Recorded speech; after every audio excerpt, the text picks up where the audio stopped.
Patda sa kanyang narinig si Kathy. Gusto niyang isipin na gumagawa lang ng kwento si Monica. Nasundan ng tingin niya ang hintuturong daliri nito, nang paglakbayin ito sa kanyang braso. At nang makarating sa kanyang pisngi ang hintuturong daliri nito, ay idiniin ito sa kanyang sentido. For your information, kahit anong gawin mo, ay hindi ka magugustuhan ni Elmo. Alam mo ba kung bakit? Napalunok siya. Dahil mahal na mahal niya ako. Hindi ka ba marunong mahiya? Kinupkup ka niya, pinakain, binihisan at pinag-aral pa. Tapos ngayon gusto mo pa siyang sulutin sa akin.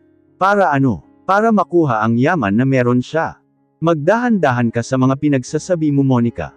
Wala akong intense iyong gawin ang binibintang mo sa akin, bulong niyang sagot.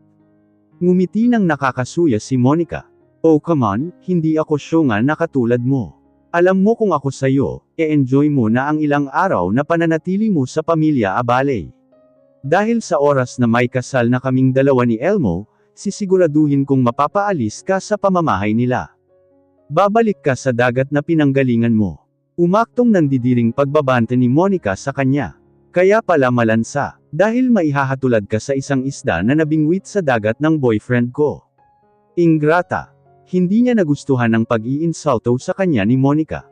Sasagutin niya sana ito, pero naunahan siya ni Elmo na nakatayo na sa harapan niya. Anong pinag-uusapan ninyong dalawa? Tanong ni Elmo nang makalapit sa dalawang babae. Wala naman honey, sagot ni Monica. Matalim nitong tinignan si Kathy. Kinumusta ko lang ang pag-aaral niya. Sayang naman ang ginagastos mo kung nagbubulakbol lang siya. Pumunta ka na sa opisina mo, utos ni Elmo sa nobya. Fine, inis na sagot ni Monica. Isang makahulugang tingin ang ipinukol nito kay Kathy, bago tumalikod para pumunta sa opisina nito. Maupo ka Kathy, paanyaya ni Elmo sa dalaga. Hindi na, tanggi niya. Kung ano man ang sinabi sa'yo ni Monica, huwag mo na lamang intindihin. Hindi siya umimik. Gustuhin man niya itong tanungin tungkol sa sinasabi ni Monica na buntis ito, ngunit tila naumid ang kanyang dila. Napasulyap si Elmo sa wall clock. Bakit ang aga yatang natapos ang klase mo? Hindi kasi pumasok ang isang teacher namin, sagot niya. Pumunta siya sa opisina nito, para hindi na siya sunduin sa school para sabay silang umuwi. Napadaan lang ako para sabihin sa'yo na mauuna na akong umuwi. Naudlot ang pag-upo ni Elmo sa swivel chair. Narito ka na, bakit hindi ka na lang sumabay sakin sa pag-uwi? Isang oras na lang naman at makakauwi na tayo. Mauuna na ako, muling sabi niya. Marami kasi kaming assignment na kailangan ipasa bukas. Mag-iingat ka na lang sa pag-uwi mamaya. Hindi na niya hinintay na sumagot si Elmo. Nakayuko ang ulo na tumalikod na siya. Mahigpit ang hawak niya sa strap ng kanyang bag. Kathy, narinig pa niyang tawag ni Elmo sa pangalan niya, pero hindi niya ito nilingon.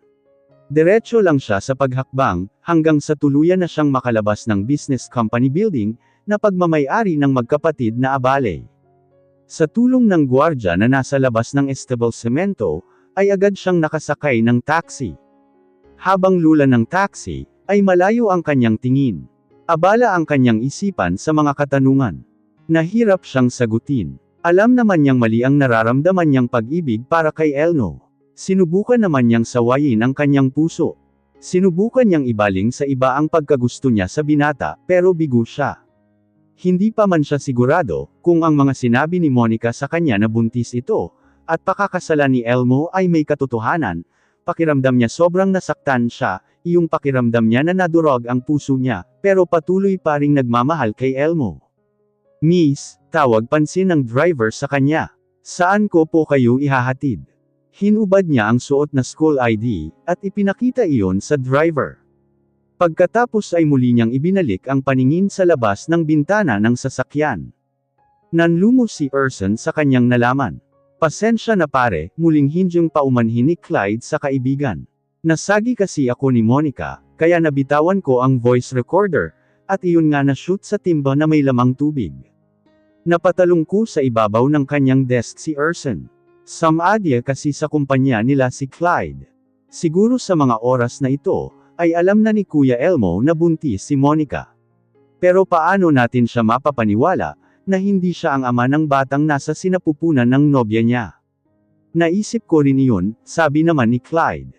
Kaya nga muli akong bumalik sa Cavite, at pinuntahan ang hospital, kung saan nagpa-prenatal check-up si Monica. Anong nangyari? Asisa ni Erson. Bagsak ang balikat na sagot ni Clyde. Umalis na raw sa hospital na iyon ang doktora, na tumingin kay Monica. Ang Palm ay uuwi na raw sa probinsya, para magtrabaho roon. Sinubukan kong kunin ang address ng probinsya na pinuntahan ng doktora, pero hindi nila sakin binigay. Alang-alang daw sa kaligtasan ng doktora, lalo na't malimit daw ito makatanggap ng death threat. Death threat? Kunot ang noong ulit ni Erson dito. Yes, mabilis na sagot ni Clyde. At malamang ang nasa likod ng mga death threat na natatanggap ng doktora, ay walang iba kundi si Monica. Tanging ang doktora lamang ang nakakaalam ng totoo, tungkol sa pinagbubuntis ni Monica. Maaring tama ka, sang-ayon ni Erson sa sinabi ng kaibigan. At natitiyak kung hindi siya nag-iisa sa mga ginagawa niyang pananakot sa doktora. May kasama siya at si Baltazar iyon. Ayon sa sinabi mo ay narinig mo na ang lalaking iyon ang totoong ama ng pinagbubuntis ni Monica. Tumango-tango si Clyde. Dalawang choices lang ang mayroon tayo, sabi ni Erson. Ang hanapin ang kinaroroonan ng doktora, o ang maayos agad ang voice recorder na nagpapatunay ng panloloko ni Monica kay kuya. Don't worry pare, may nautusan na ako na maghanap kay Doktora Diane. At hindi rin magtatagal ay maayos na ang ginamit kong voice recorder device. May kutob ako na hihilingin ni Monica na pakasalan siya ni kuya, lalo na nga't buntis siya ngayon. Sabay na napatingin sa pinto ang magkaibigan, nang makarinig ng mga katok sa pinto. Erson, tawag mula sa labas ng opisina nito. Si kuya, mahinang sabi ni Erson sa kaibigan. Come in. Bahagya pang nagulat si Elmo, nang pagbukas niya ng pinto, ay makita niya sa loob ng opisina ng kapatid ang kaibigan nitong detective. Narito ka pala Clyde. Tumayo naman si Clyde. Nag-shake hands ang dalawang lalaki. Oo, napadalaw lang, pasimple itong tumingin kay Erson. Niyayaya ko kasi itong kapatid mo na sumama sakin mamaya, dahil birthday ng isa sa aming barkada. Pagsisinungaling nito. Akala ko may ipinahahanap sa'yo ang kapatid ko. Natawa lang naman si Clyde. Wala, mabilis na sagot ni Erson. Inilapag ni Elmo sa ibabaw ng desk ang hawak niyang folder, na naglalaman ng ibang report. Paano, aalis na ako, palm ni Clyde sa magkapatid. Sige pare, mag-iingat ka, sabi naman ni Erson. Hinatid nito hanggang pinto ang kaibigan. Kapag hindi ka busy, pasyal ka sa bahay. Sige, sagot naman nito. Isinara na ni Erson ang pinto, at muling naupo sa swivel chair nito. Ano ito? Tanong sa kanya ng kapatid. Kinuha nito ang folder. May nagtatangkang magnakaw ng malaking halaga ng pera sa income natin sa The Nut and Dried Fruits Company. Kwento niya sa kapatid, at naupo sa upuan na nasa harapan nito. What? Gulantang si Erson sa nalaman. Paano naman nangyari iyon? Tumawag sakin ang bangko, at tinatanong ako kung totoo bang ipinapalipat ko ang 50% ng pera na kinita natin sa kumpanyang ito sa ibang bangko. Hindi naman daw sila nagduda, dahil may ipinakita sa kanila na mga ID email at perma ko. Mabuti na lamang at kakilala ko ang general manager sa bangkong iyon, kaya agad niya akong tinawagan. Parang identity theft, naiiling ang ulo na sabi ni Erson. May nagnakaw ng information mo kuya, para makapagnakaw sila ng pera. Scammer ang tawag sa kanila. Hakang iyon ang tingin ko. The scammer gains access to your information, by exploiting security weaknesses on your computer, mobile device or network. Scammers can also obtain more information when they hack into business or government accounts.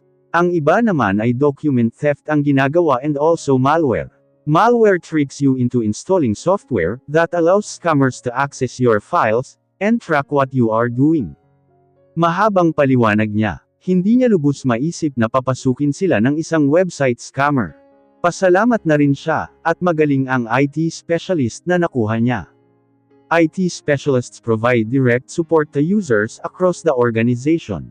This can include helping set up hardware or software, diagnosing connectivity or data access problems, answering questions about hardware or software, and helping users access shared drives and devices. Kailangan natin maging maingat kuya, at baka magising na lang tayo na nalimas na ang pera natin sa bangko. At hindi lang iyon, baka magulat na lang tayo na iba na ang may-ari ng kumpanyang ito. Naalala ni Urson ang napag-usapan nila ng kaibigang si Clyde. Nalaman niya kasing isang magaling na IT specialist si Baltazar Magno, na noong una ay pinakilala sa kanila ni Monica na kamag-anak ng babae, na kalaunan ay nalaman niyang may relasyon ito sa lalaki. Malakas ang kutob ni Urson, na ang kalaban nila ay ang taksil na nobyo ng kanyang kuya at kalaguyo nito. Ngunit hindi niya iyon maisatinig sa kapatid, dahil alam niyang hindi ito maniniwala sa kanya. Buo ang tiwala nito sa nobyo na matagal na palang nagloloko rito. Lihim siyang naaawa sa kapatid, kaya nga lihim siyang nagpapaimbestiga sa nobyo nitong si Monica, at sa nobyo nitong si Baltazar. Hindi rin magtatagal at may maipapakita siyang ebidensya, upang patutuhanan ang lahat ng hinala niya. Hindi ako makakapayag na sa isang iglap lang, ay mawawala ang ating pinaghirapan. Wika ni Elmo. Tumayo siya. Babalik na ako sa aking opisina, i-review mo ang report na iyan, dahil kakailanganin ko yan bukas. Anong meron bukas? May presentation bukas si Max, short for Maxine, ang kanyang EA. Parang gusto kong piratahin ang imo kuya. Biglang aliwalas ang mukha ni Urson, nang marinig ang pangalan ni Maxine. Pwedeng-pwede tayong magbakasyon ng isang buwan, at iwan ang kumpanya sa kanya ng walang supervision, at alam mong babalikan nating maayos pa rin ang takbo. Hiniling sa kanya ng nobya, pero sana ito ang gawin niyang EA, pero ibang kadahilanan ay hindi niya lubusang maipagkatiwala rito ang kumpanya. Nagsasawa na raw itong maging secretary niya, na kung tutusin ay siya pa rin ang madalas na gumagawa ng mga gawain nito bilang sekretarya. She's quite pretty, Urson. Pagkway sabi niya. Tinignan niya ang kapatid, at hindi niya masyadong moari ang ekspresyon ng mukha nito. Sa wakas ay sang-ayon ni Urson. Gorgeous sometimes, and sexy on occasion. Too bad she doesn't seem to find me equally sexy. Bato-bato na nga ang abs ko sa loob-loob ni Urson. Ano ba itong iniisip niya? So attracted ka sa EA ko? Tudyo ni Elno sa kapatid niya. She's pretty, iyon ang isinagot niya. Kumusta naman kayong dalawa? Amused na tanong niya sa kapatid. What? Kung minsan ay nahuhuli kitang tinititigan si Maxine, lalo na kung nasa presentation room tayo. Tsaka di ba naging EA mo siya minsan noong nasa Barrio Amaya pa ako? Well, she's easy to get along with. Tahimik at focused sa trabaho, pero cool at madaling pakisamahan. We're actually becoming a good friends, sagot ni Urson. Totoo naman iyon. Enjoy siya sa company ng dalaga at maayos silang nakakapag-usap noon at kahit ngayon kahit hindi related sa trabaho. Any chance of you falling for Maxine, ha kapatid? I like her, pag-amin ni Urson. Unassuming at walang ere o anumang arte sa katawan. Bakit hindi mo subukang ligawan si Maxine? Hindi pa ako ready sa mga ganyang bagay, pag-amin ni Urson. Kung papasok man siya sa isang relasyon, sisiguraduhin muna niyang may lalabas ang baho ng nobya ng kuya niya. Get out of my office now, para mausis ako na itong reports. Tsaka di ba sasunduan mo pa si Kathy sa school? Narito siya kanina, tukoy ni Elmo kay Kathy. Maaga siyang umalis ng school, dahil absent daw ang isang teacher nila. Sabi ko nga ay sabay na kaming umuwi, pero hindi siya nagpapigil at nauna nang umuwi. Ganoon ba, sabi ni Urson na nakapokus na ang paningin sa hawak na documents. Sige na, babalik na ako sa opisina ko, muling palam niya sa kapatid. Tumango si Urson bilang tugon, at hinatid ng tanaw ang nakatatandang kapatid, na ngayon ay hawak na ang seradure ng pinto ng opisina niya. Pabalik na si Monica sa opisina ni Elmo, nang may makasalubong ito na isang lalaki, na tila familiar ang mukha sa kanya. Pinilit niyang balikan sa kanyang alaala, kung saan nga ba niya nakita ang lalaki, na ngayon ay papalapit na sa kanya. Tuloy-tuloy lang sa paglalakad si Clyde. Namutla ito nang makasalubong si Monica, at titig na titig sa mukha nito. Inayos ni Clyde ang suot na sombrero at nagyuko ng ulo. Hindi sana papansinin ng lalaki si Monica, pero hamarang ito sa dadaanan nito. Excuse me, mabilis na pinigil ni Monica sa isang braso ang lalaki. You look familiar to me. Did we meet before? No, mabilis na sagot ni Clyde. Hinhila nito ang braso na hawak ng dalaga. Miss, pasensya na.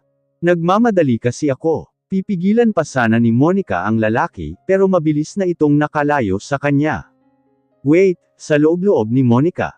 Naalala na nito kung saan unang nakita ang lalaki. Ang lalaking iyon ay ang janitor sa ospital na pinagtatrabahuan ni Diane.